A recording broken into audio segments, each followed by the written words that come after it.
इस संसार में ऐसा कोई पर्वत नहीं जो इतना ऊंचा हो कि मनुष्य उसके शिखर तक पहुंच न पाए, उसे लांघ न सके।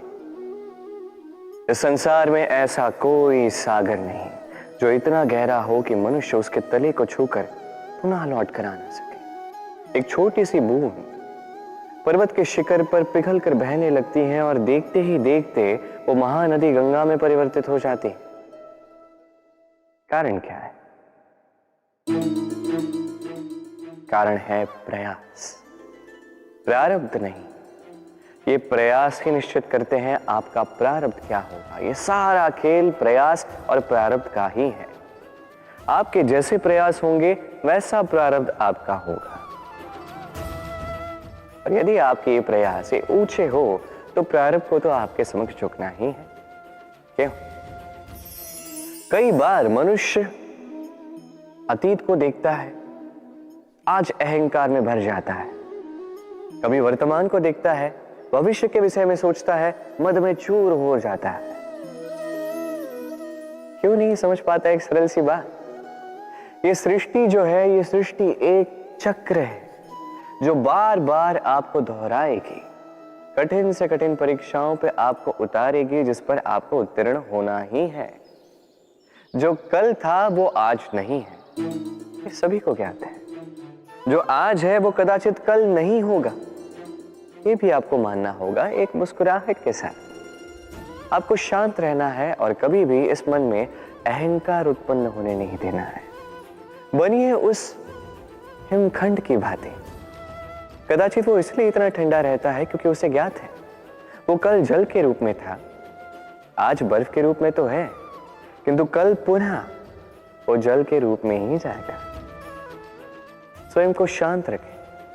कदाचित आज आप सफलता के शिखर पे हो, कदाचित ना। आपको हर एक दिन अवश्य देखना है। बस निरंतर प्रयास करते रहिए, हर परिस्थिति के लिए सज्ज रहिए और इसे संतुलन में लाएं।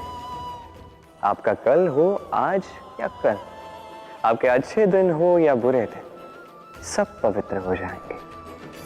संसार में कई बार ऐसा होता है, हम बड़ी समस्या में होते हैं, विपदा में होते हैं, और वो लोग जो हमारे समीप होते हैं, हमारे अपने होते हैं, वो हमारा त्याग कर चले जाते हैं। हम ऐसे में दुखी हो जाते हैं, निराश हो जाते हैं, फिर स्वयं चलकर उस समस्या से बाहर आते ही हैं। अब परिस्थिति चाहे जो भी हो, वो लोग जिन्होंने ऐसे समय पे आपका त्याग किया, उनसे क्रोधित होना, उनसे रुष्ट होना, ये अनुचित है। मैं तो कहता हूं कृतज्ञ रहिए।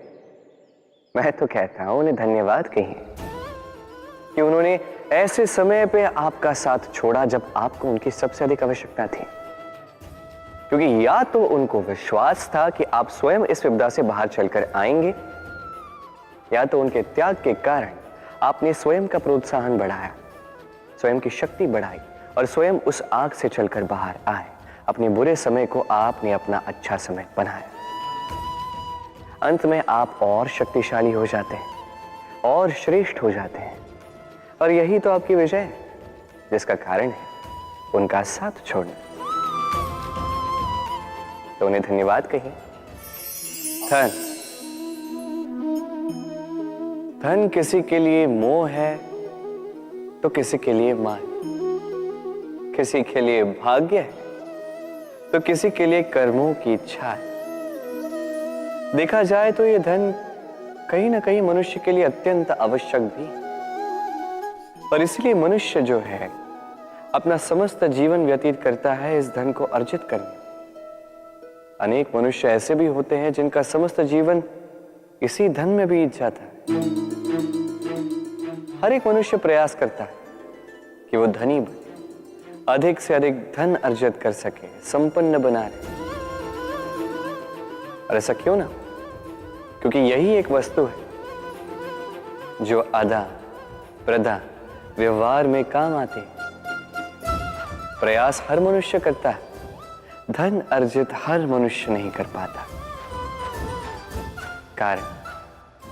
कारण ये कि मनुष्य सोचता है मेरे पास कुछ धन आ जाए तो मैं कुछ करके दिखाऊं। धन सोचता है कि ये मनुष्य कुछ कर दिखाए तो मैं उसके पास आऊं। इसलिए करके दिखाए। ऐसे श्रेष्ठ कर्म कीजिए कि धन स्वयं आपके पीछे भागने लगे। आप यदि धन के पीछे भागोगे तो आप अपना संतोष खो दोगे, किंतु यदि यही धन आपके पीछे भागने लगे तो आप महान कहलाओगे। इसलिए कर्म कीजिए, श्रेष्ठ कर्म कीजिए।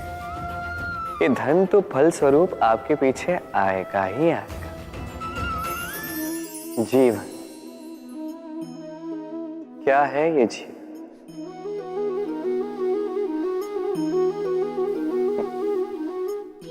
ये प्रश्न सबके मन में आता है। सबका मन इसी प्रश्न से चिंतित रहता है क्या ये जीवन? इसका उद्देश्य क्या है? करे क्या है इस जीवन में? क्या ये जीवन कुछ पाना है या ये जीवन कुछ खोना है? क्या ये जीवन वो है जहां हमें परमात्मा के पीछे जाना है या हमें स्वयं को अपने सपनों के पीछे दौड़ाना है? क्या है ये जीवन? ये जीवन अत्यंत सरल है, एक शांत जल की भांति है, एक दर्पण की भांति है। ये जीवन है ठीक एक दर्पण की भांति। दर्पण क्या करता है? आपको वही दिखाता है जो आप करते हैं। आप मुस्कुराकर दर्पण में देखिए, दर्पण आपको आप ही का मुख दिखाएगा मुस्कुराते हुए। आप रूठ कर दर्पण में देखिए, दर्पण आपको वही दिखाएगा। आप खिलखिलाकर दर्पण में देखिए, दर्पण आपको वही दिखाएगा।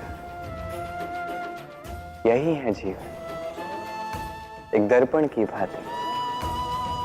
ये मत सोचिए कि इस